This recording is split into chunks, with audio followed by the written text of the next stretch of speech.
And I will share a little bit about our presenter today while you're answering that. Our presenter today is Benton County Sheba counselor, Wayne Cragen, and he retired as the Dean of Oregon State University's College of Pharmacology in 2011. After learning more about Sheba from an OSU colleague who was a certified counselor, Wayne became a volunteer as well. Wayne has been a Sheba certified counselor for 10 years, providing one-on-one appointments and leading Medicare presentations in our area. For those who have not heard of Sheba before, it stands for Senior Health Insurance Benefits Assistance, and it is a statewide program here in Oregon. Okay, I'm going to end this poll. We have some hospice staff and volunteers with us today, and our biggest audience here is interested individuals. And so then our next question is going to be about Medicare. So just like to know if you are enrolled in Medicare or if you would like to learn more about that today. So go ahead and answer that question if you would like to hear about enrolling in Medicare today. Once this is closed, then I'm going to pass it off to Wayne. Okay, so we've got a couple more responses coming in.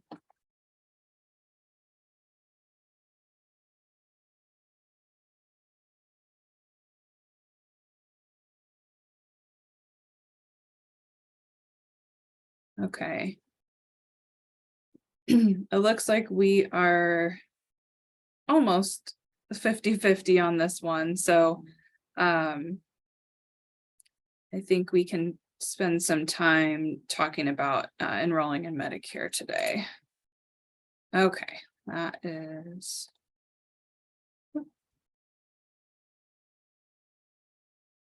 Okay, so I am going to turn it over to Wayne here to share his screen and take it away.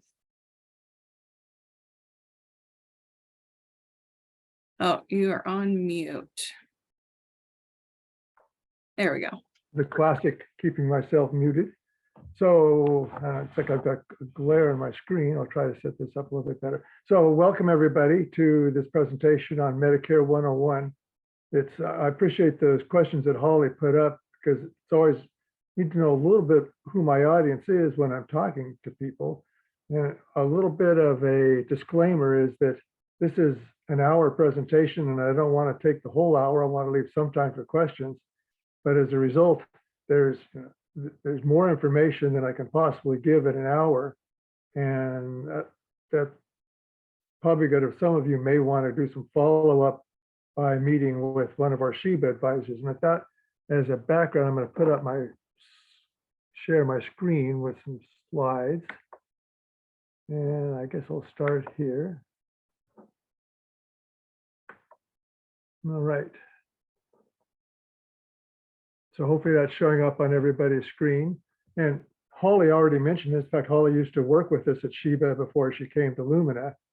Sheba, the Health Insurance Benefits Assistance, we are all volunteers, and we meet with people who either want to know more about Medicare, or how to join Medicare, or if they're having a problem with their current Medicare plans, or they're having other needs to be addressed. We meet with clients on 3 times a week, on Mondays, Tuesdays, and Wednesdays, either by phone or one-on-one at this, I call it the senior center, I guess it's called the community center in Corvallis now. And we can answer people's specific questions and needs. We also have somebody on call every day during the week if you have just a short question to ask. So I think I need to go to the next slide here. Okay. Got to find the right. There we go. So there's a phone number there, 541-812-0849. That's the number. I think they're in Albany, but because there's there's both Linn and Benton County, and I think Lincoln too has volunteers. So we are specific to each county. But if you need to, you have a question following this presentation, you want to meet with one of our counselors, or you just have a general question that you want to give out, and we'll get the on-call person to call you. Again, that's the phone number to call. We are all volunteers. We sell nothing, and we don't tell you what to do. That's always frustrating sometimes when people want to say, well, what should I do? And we'll give you the options and kind of maybe lead you a little ways, but we're never going to say this is what you need to do, unless it's a very specific, if you've got a real problem. But if you want to know what product to buy, we don't recommend a product. We put out a book. This is a screenshot of it. It's called the Oregon Guide to Medicare Insurance Plans. And again, you can call that phone number that was on the first slide, and they will mail this to you. This is the 2022 book. There's the 2023 is in progress. And this is that time of year where all of the insurance companies in Medicare, everybody is making their final changes for 2023. So the book really won't be available until likely first draft early November. There's not a lot of changes on the overall concept of what Medicare is. The thing that changes is dollar amounts for premiums and fees, et cetera. Otherwise, not a big change from year to year in what the guide says. And this slide set, I believe Holly, she has a copy of it. She can send you a PDF. And also, I'm going to turn this off for a second and go to one other screenshot. And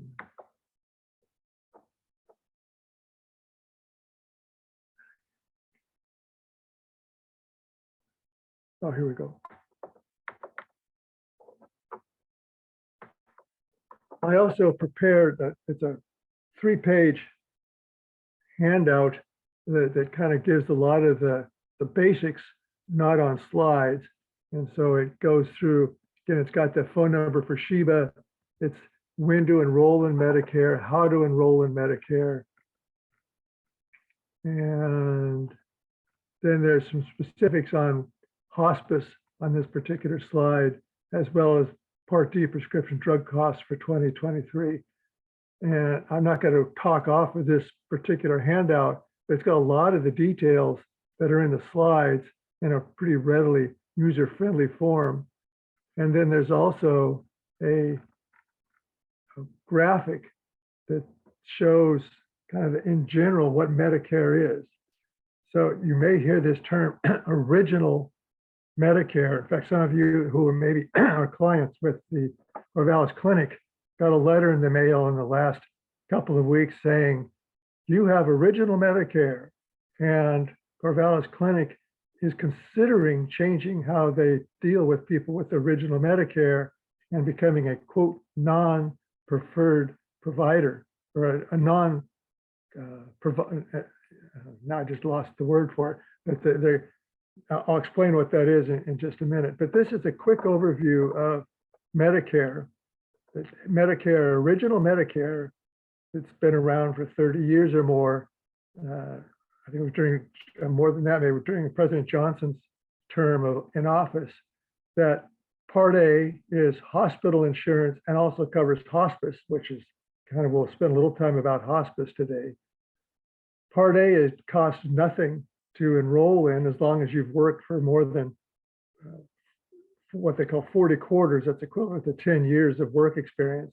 Otherwise, there is a premium for Part A. And there's a deductible. And then there's over in Part B, this is outpatient medical insurance. I'm going to go through again a lot of this in detail. There's premium and deductible.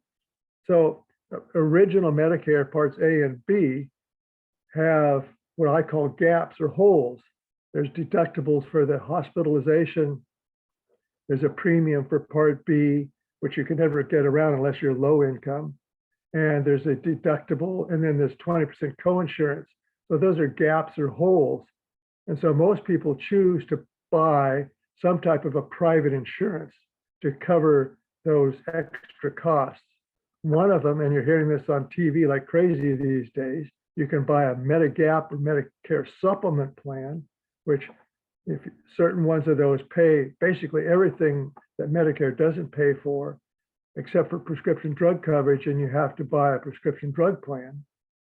Or the other side are Medicare Advantage plans that are a private insurance. If you have employer insurance now, they work much like that. They cover most of what Medicare covers, but they do have co-pays. Over here, you pay a premium, maybe $150, $200 a month for it, but generally don't have co-pays. Over here, you may pay a premium of $0 up to $40, $50, $60 a month, quite a bit cheaper, but there's co-pays along the way. And so there's pros and cons of each, and we'll try to address those during today. One pro of a Medicare Advantage plan, besides covering some of those Medicare medical costs, is that they also include prescription drug coverage. So all in one package, where over at this side, you have to buy a prescription drug plan. So that is in a nutshell, what Medicare is. Now we're going to go back and kind of look at some of those things in a little more detail. So I'm going to stop this slide and I'm going to go back to my slideshow.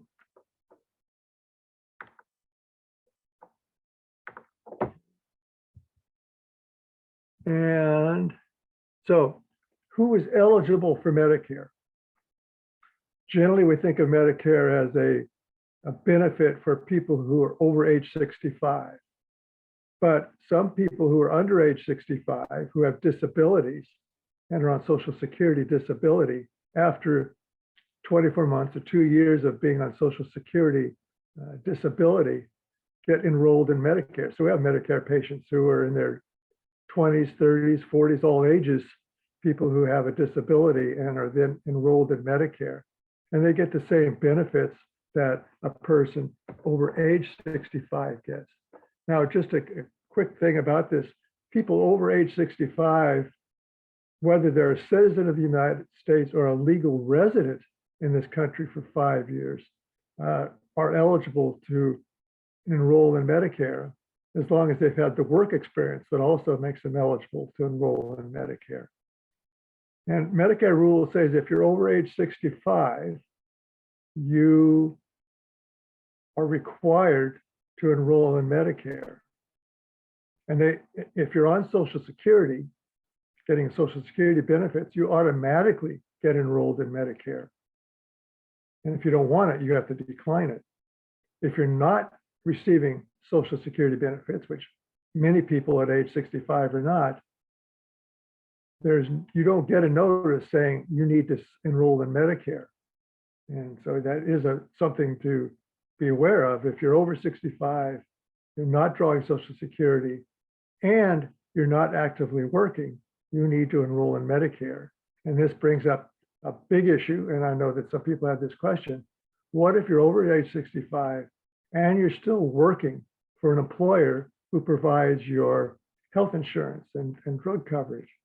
And the answer is, if you're still actively working, and I emphasize that word actively, so you're not retired and drawing some type of a retirement health plan from your employer, but you're actively working, or your spouse is actively working and providing health insurance for you, you can decline to enroll in Medicare at age 65 until you retire or lose your employer health coverage.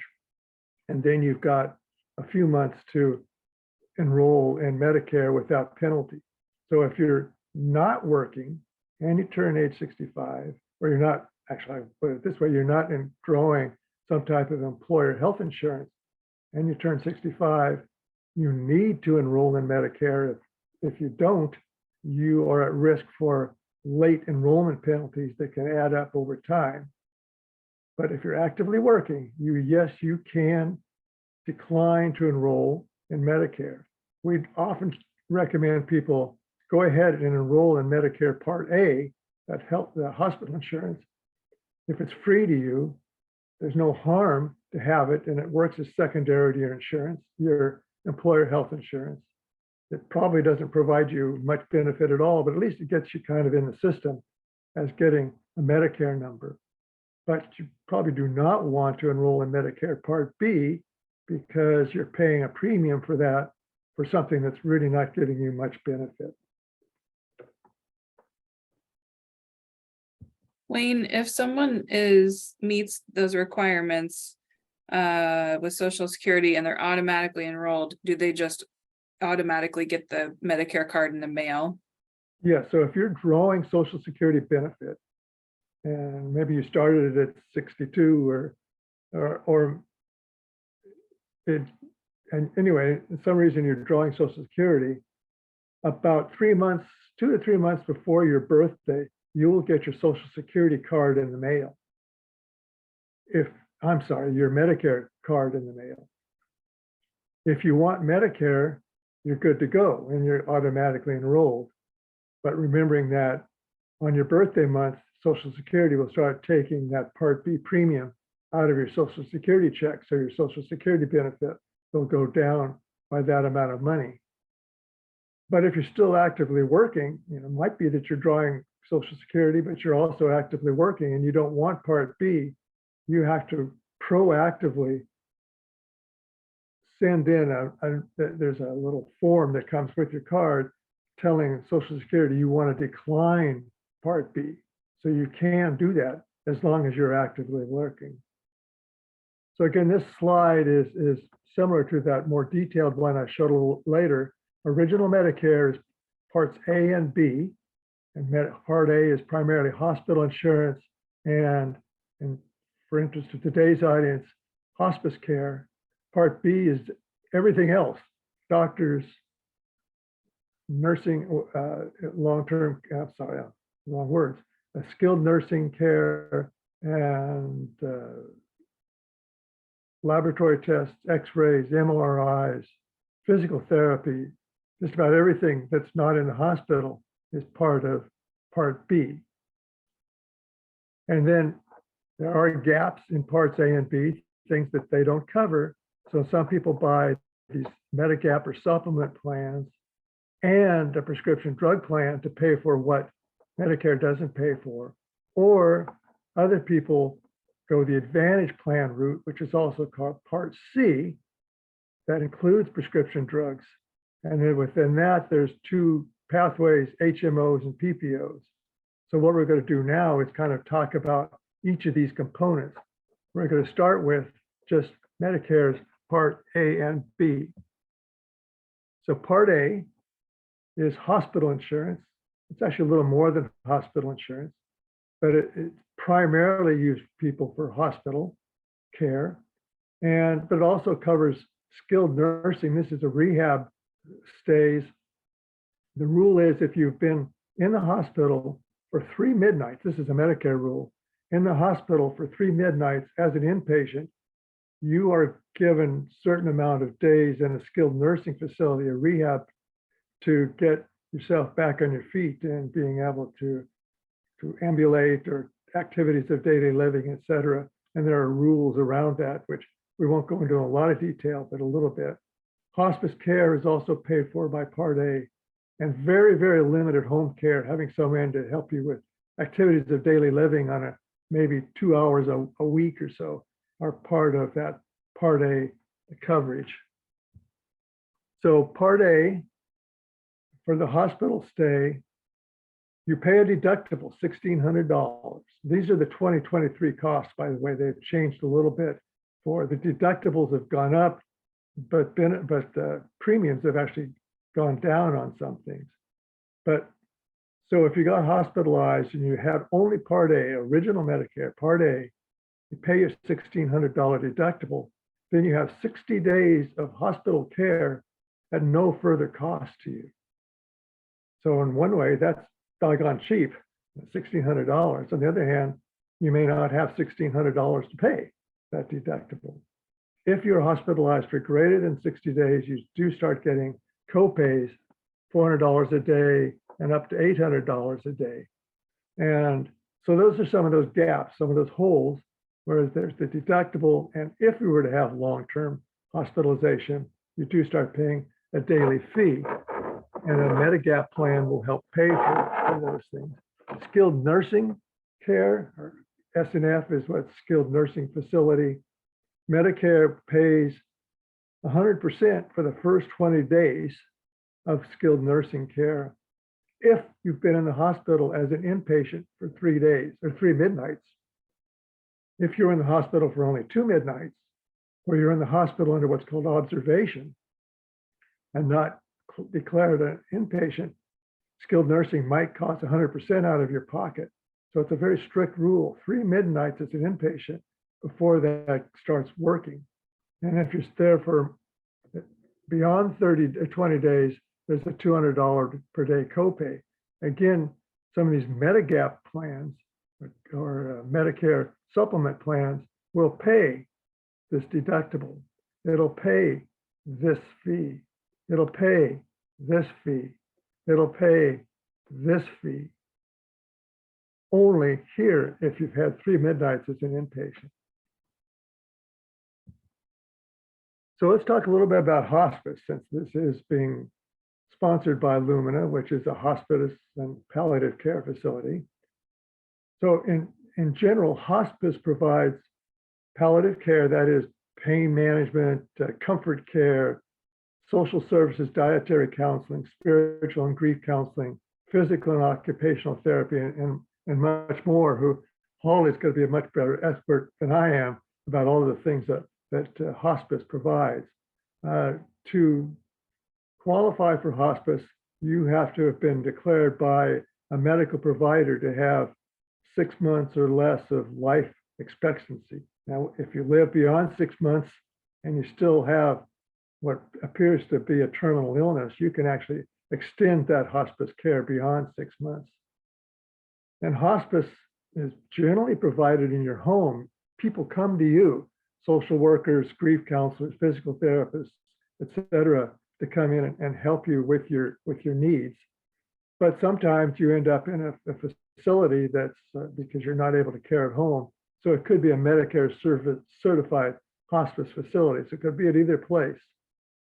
And for the services that are up in here, they're no cost to you as long as you got Medicare Part A. Now, sometimes your caregivers that are taking care of you, maybe you're at home and you've got a spouse or a child or somebody who's taking care of you, and you may be allowed to go to another facility, a kind of an inpatient facility, for a short period of time.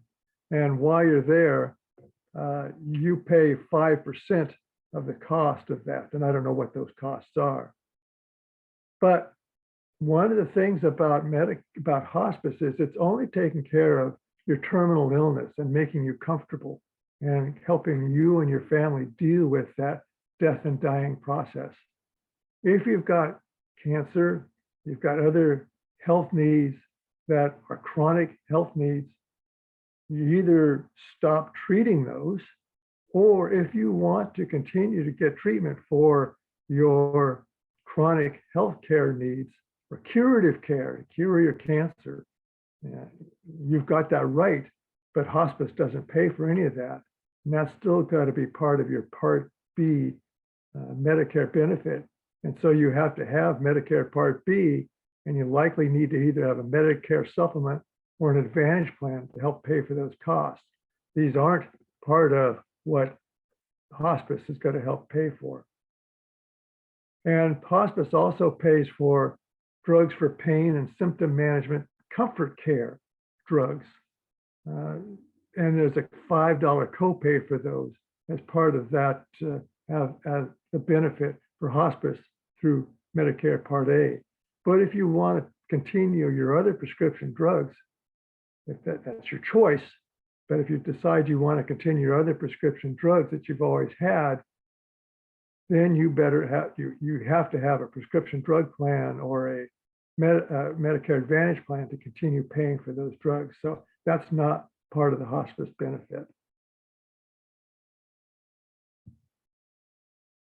Medicare Part B, as in boy, as we've said before, it covers all of these things that are listed on here that are outpatient services, not in the hospital. And that's physicians, medical outpatient surgeries, laboratory tests, x-rays, physical therapy, durable medical equipment.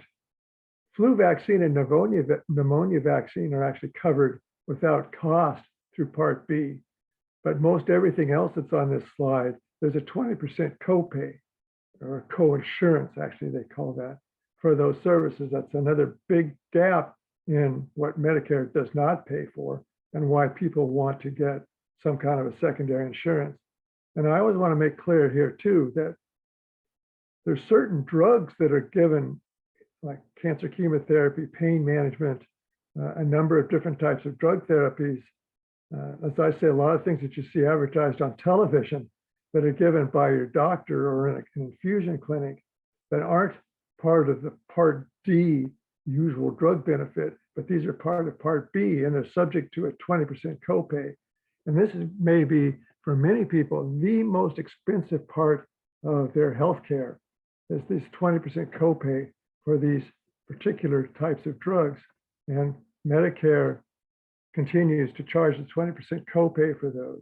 A Medigap plan or Medicare supplement often will pay this 20% copay, and they'll pay for this 80% copay up here.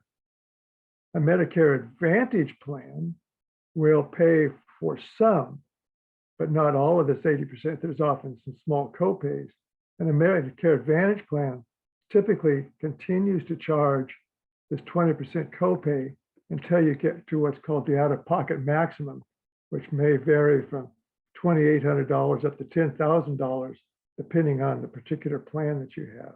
That's a big confusion place for many people who are on Medicare and have chosen, let's say, specifically an Advantage plan, and they find all of a sudden they get this big cost thrown at them for these particular drugs down here that they weren't anticipating. Fortunately, there is an out-of-pocket maximum, whereas a Medigap plan or Medicare supplement plan will pay for this, but the premiums for the Medigap plans may range from $150 to $200 a month, where the premiums for the Advantage plans may range from $0 to $60 a month. So one place you're paying higher premium for that peace of mind that you're probably not going to have secondary costs. The other one, you're paying a lower cost to buy the Advantage plan. And for many, many years, you may be paying very, very little out of pocket, but all of a sudden you have a situation arise where you have big copays, much more than you ever anticipated. And fortunately, you do have that stopgap of the out-of-pocket maximum, but some people get pretty upset when they have this. Oops, sorry. Little equipment failure over here on my end when they get this thing starts coming out of their Advantage plans. Part B, and these are 2023 costs. Premium of $164 in 2023. It was $171, I believe, in 2022. So that actually went down. That's a long story why it went down. But there was one reason why costs went up in 2022 was a particular drug for Alzheimer's disease that was approved and then was incredibly expensive and it was adding a lot of anticipated costs. But then they found out that that drug really didn't work very well and Medicare wasn't paying for it. And so now they've lowered the premiums.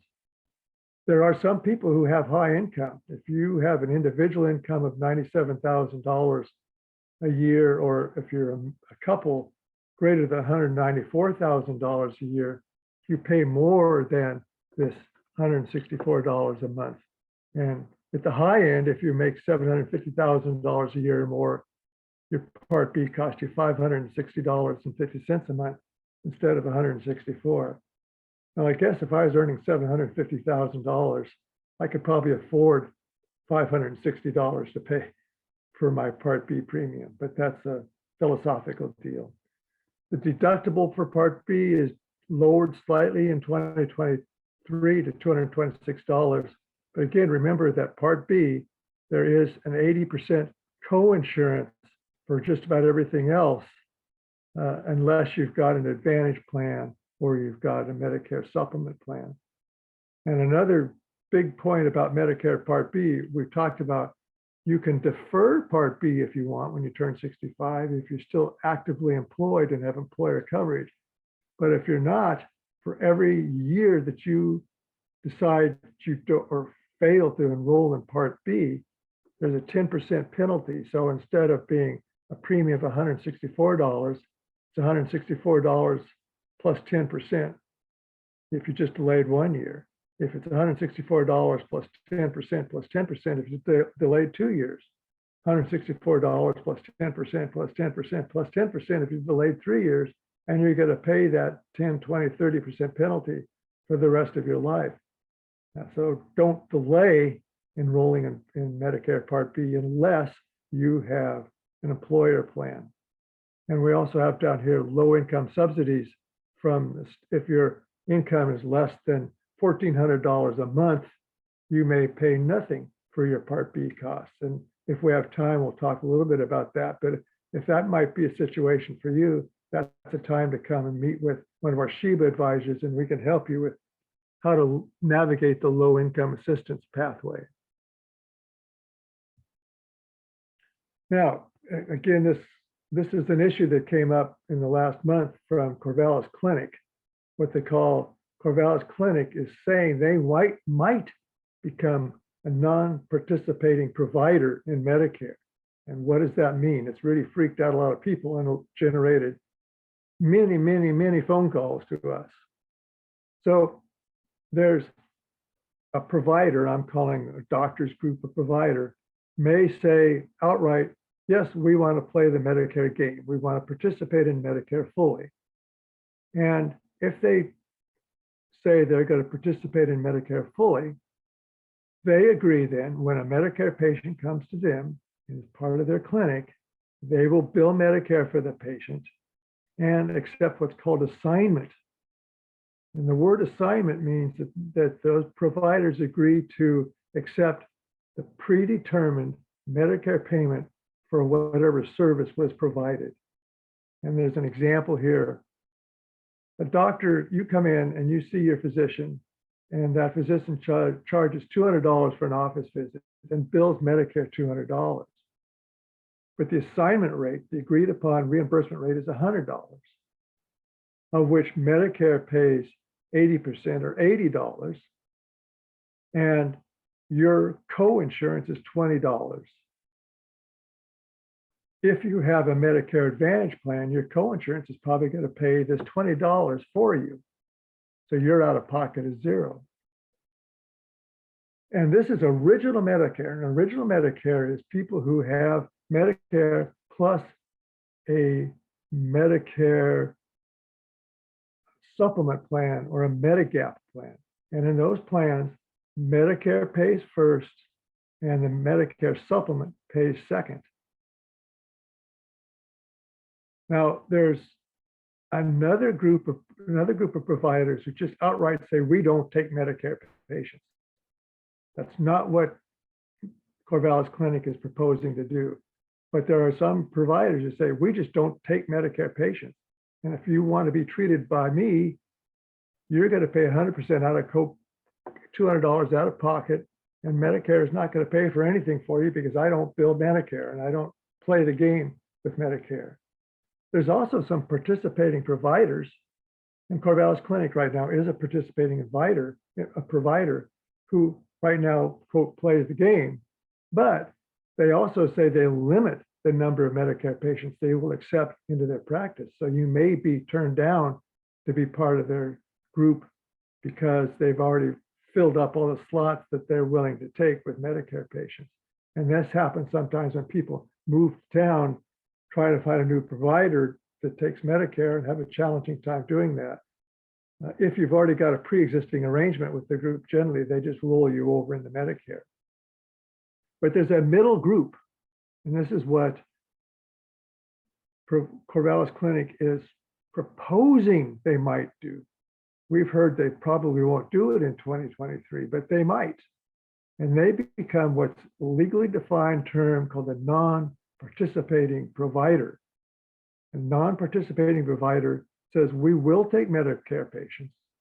We will bill Medicare for those people, but they're allowed to charge an additional 15% Part B excess surcharge. And that 15% surcharge is on top of the 20% copay that you might have if you have original Medicare. And so instead of paying $20, you're going to pay, well, the total bill is $115, not $100. And of that, it's 20 plus 15, $35 out of the pocket of the patient. I probably lost a few of you along the way here, but here's the good news. If you've got a Medicare supplement plan F or G, which is what most people have, that pays the usual 20% co-insurance, and that pays the 15% excess charge. And so you as a patient, the Corvallis Clinic, if they decide they want to go this route, and if you've got a Medigap plan F or G, you're not going to have any extra cost to you. So it's going to be somewhat seamless to you, other than you may have to pay that 15% surcharge and then get reimbursed by Medicare or your supplement plan. So it's a bit of a hassle, but it's not going to leave you high and dry. If you have an Advantage plan, which it sounds like the Corvallis Clinic is trying to make recommending that people go to Advantage plans. Apparently Advantage plans pay them a little bit more. Advantage plans, you're not technically in Medicare anymore, other than you're still paying your Medicare Part B premium. But Advantage plans have copays that are predetermined as part of that Advantage plan. And this whole bit about 80%, 20% is not part of the Advantage plan rule. So if you've got an Advantage plan and you go to Corvallis Clinic, there's not going to be any change as long as they take your Advantage plan, and they don't take all Advantage plans. Again, I know that this is going extremely fast. We're almost to we're past the halfway point. And so these are things where if you have further questions, I'll try to answer them, but you may need to call Sheba and ask us questions. Okay, I've already talked about this in the interest of time. If you're currently drawing Social Security, you'll automatically enrolled in Part B, automatically enrolled in Medicare, and you can decline Part B if you're actively working. If you're not drawing Social Security, you can either do it online at ssa.gov, or you can call Social Security and make an appointment in Social Security in Albany and go visit them. Again, I don't have a lot of time to go into detail of this. The little 2-3 page handout that I kind of put on the screen earlier has all of this information on it. And Holly can send it to you upon your request by email, or if you're still confused, make an appointment and come to talk to one of the Sheba advisors. So again, I know that's fast, but we have a limited amount of time here. This is the Medicare card. This is the new Medicare card. It's got a unique identifier on it. If you've got an old Medicare card that shows your Social Security number is your Medicare number, get rid of it. That's not active, but you don't want your Social Security number floating around in cyberspace. So again, if you haven't got a new Medicare, you should. Everybody got a new card in 2019, I believe it was. If you don't know what your new Medicare number is, if you still think it's your Social Security number, and you're already on Medicare, you need to contact Medicare to find out what your number is. And remember, these are personal identifiers, and never share these numbers with anybody other than your providers or a Sheba advisor. But if you get phone calls, and these are all these robocalls, hey, we want to help you with your Medicare.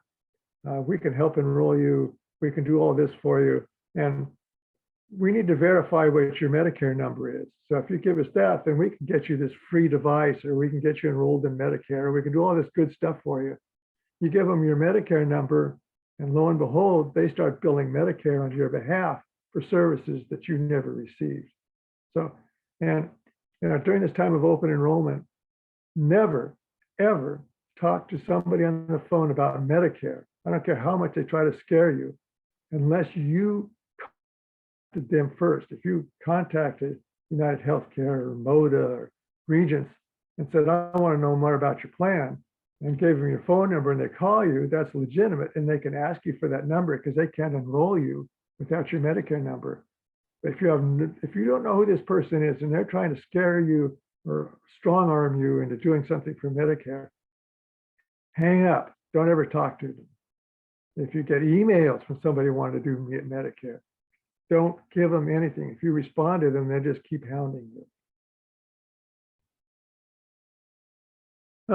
Again, you can enroll in Medicare if you're turning 65. You can start the process 3 months before your 65th birthday. So if your birthday is, this is October, so if it was in July, you could have started the process to enroll in Medicare, and it would start in October 1. If you waited till October 1 to start your process, your Medicare won't start until November 1. If you procrastinate November, December, January, your Medicare, you can still enroll that period, but it's not going to start until the following month. Now, there's a great new rule coming about in January of this year, 2023.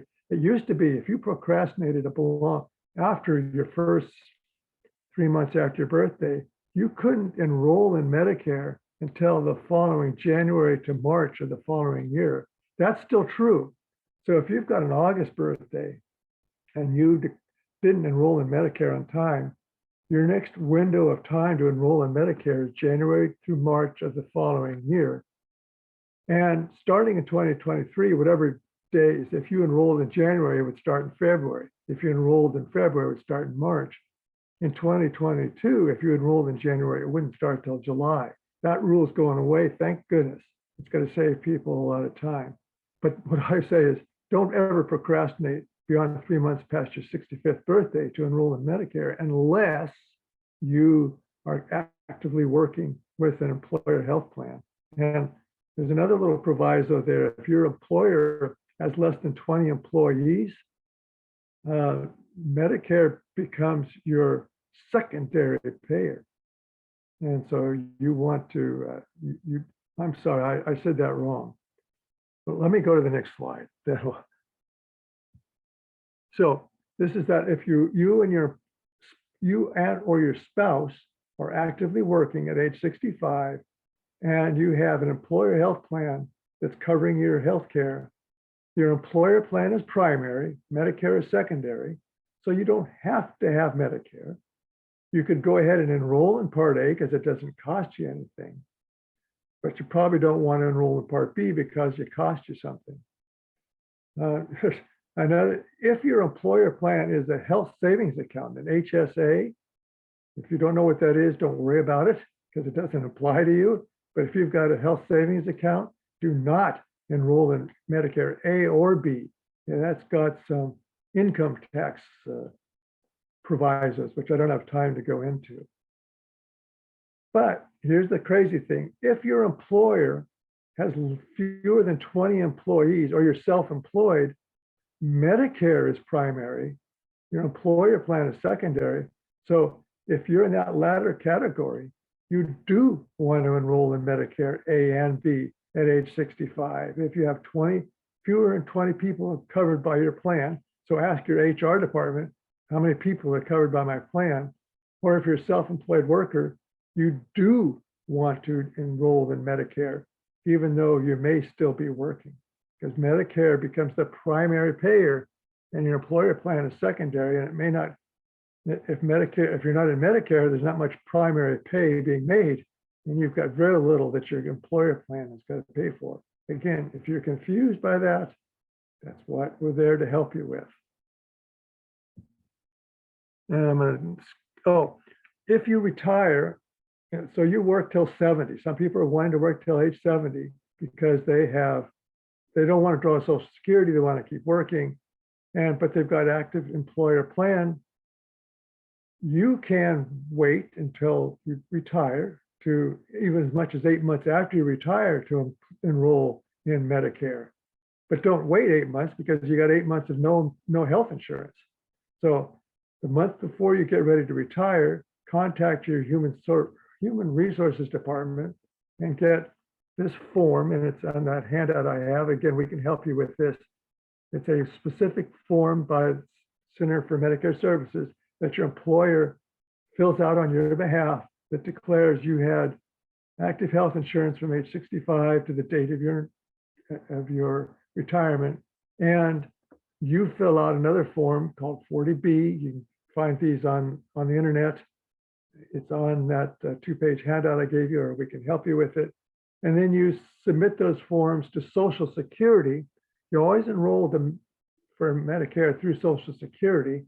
And used to be you had to hand deliver those. I understand now they allow you to submit that online. That's a new rule for 2022. But again, you've got to run through some hoops if you delayed Part B when you were 65 and continued to work. Again, that's going, oh, and if you've got COBRA insurance, that doesn't allow you Part D exemption. So if you're on COBRA and think you're covered, you're not. COBRA is some people actively continue their employer health insurance while they're retired, but they're not actively working, and that COBRA doesn't meet that rule for actively working. And okay. Oh, and if you're under age 65 and you retire, you've got to find some type of healthcare insurance outside of Medicare until you turn 65 and then enroll in Medicare, as always. And this just says that Medicare doesn't cover a lot of things. And some of the Advantage plans do cover acupuncture, naturopathic services, hearing aids, routine vision, routine physical exam. So that's one thing where an Advantage plan is helpful. If you have original Medicare plus a Medicare supplement plan, it doesn't pay for a routine annual physical exam.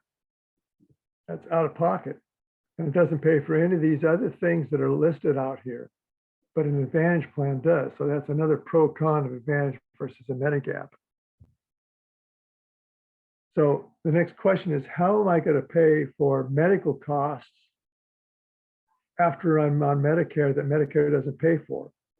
You can either get a Medigap supplement plan and have to buy a prescription drug plan, or you buy an Advantage plan that's bundled with a prescription drug plan.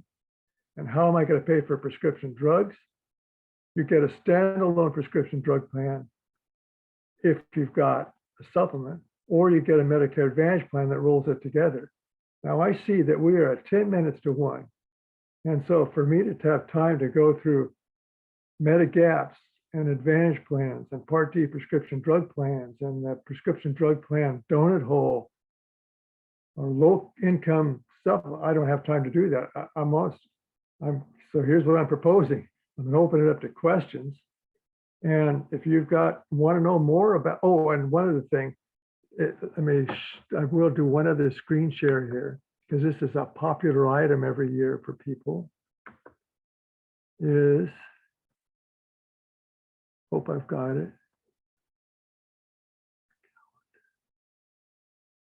Oh, shoot.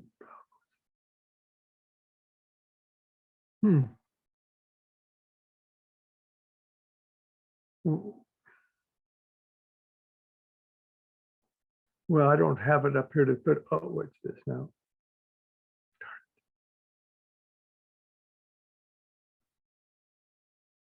Well, we have a spreadsheet that we give every year that has all of the Medicare Advantage plans listed on it. And people love that item. Let me see if I can. Oh. Well, again, I'm going to open it up to questions right now because I don't have time. But that's, again, something that Sheba has every year, is a spreadsheet that has all of the Medicare Advantage plans available in Benton and Linn counties. And, oh, there it is. Holly put it up. So this is something you may recognize this if you've used it before. If you've never seen it before, you're not going to know what this is. but it's our guide to Advantage plans in Benton County and Linn County, how much the premiums, what are the co-pays for various services, what's the out-of-pocket maximum, what gym memberships and dental coverage and vision coverage, et cetera, are available.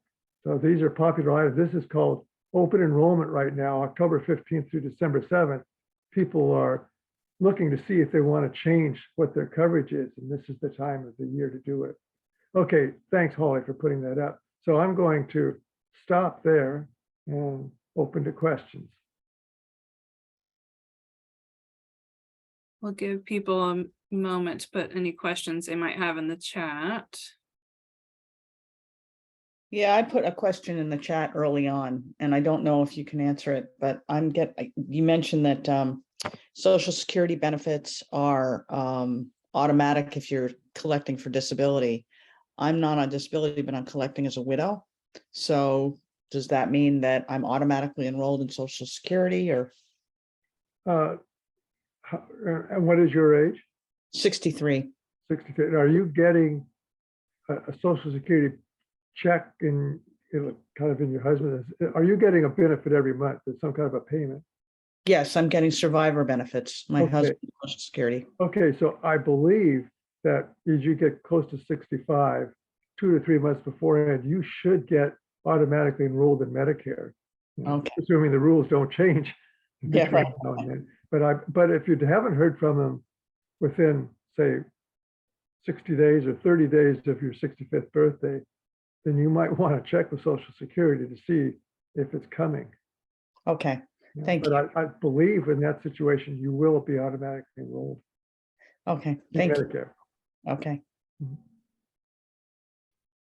For those who are unable to see the chat, I just wanted to mention that anyone who has registered for today's presentation, whether they're here or not, will get an email with the recording of the presentation today, and then also all of these resources that we've shared, including the spreadsheet.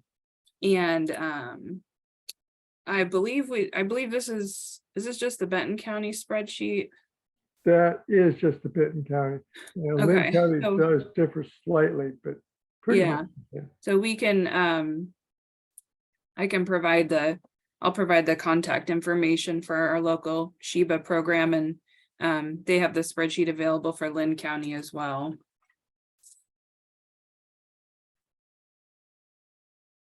Okay. No other questions so far.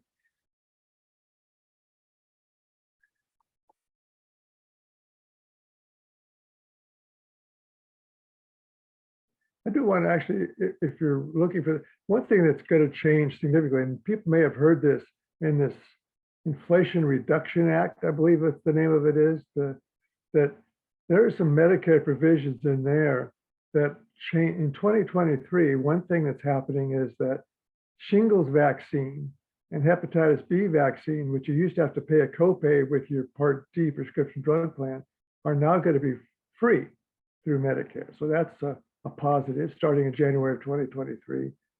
And then the other one is in January of 2025. So 2 years from now, the out-of-pocket maximum for prescription drugs is going to drop down to, I forget whether it's $2,000 or $2,200, which is amazing. I mean, that is a really game changer. Right now, they've got this crazy convoluted thing called the donut hole. And you can still accrue costs up over $7,000 a year. So unfortunately, that doesn't happen until 2025, but at least some of these vaccines are becoming free in 2023.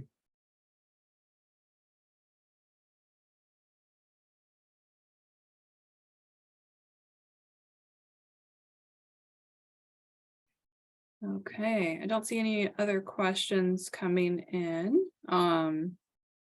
And I believe we've answered all the questions that came in ahead of time too.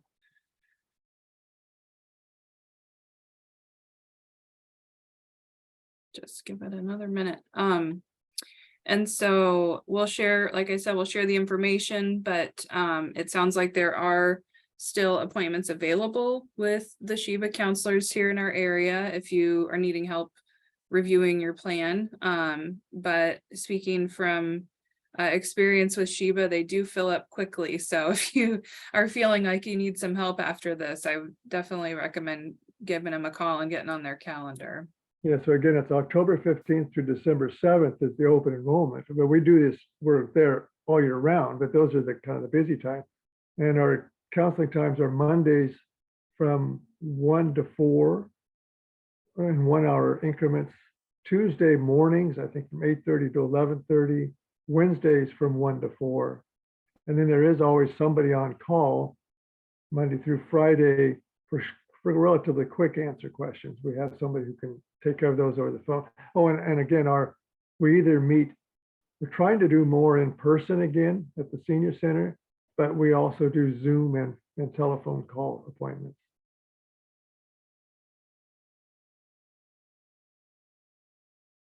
Okay, well, if there's no other questions, I will just want to say thank you all for being here, and thank you to Wayne and the Sheba program for all that you guys do. And so keep an eye out for the email that has all the information on it, and we hope you'll join us next month in November for our next Illuminating series. And that is going to be talking about important things to know when you're working with a veteran. So stay tuned for information on that as well. Thanks, Holly. Thank you. Mhm.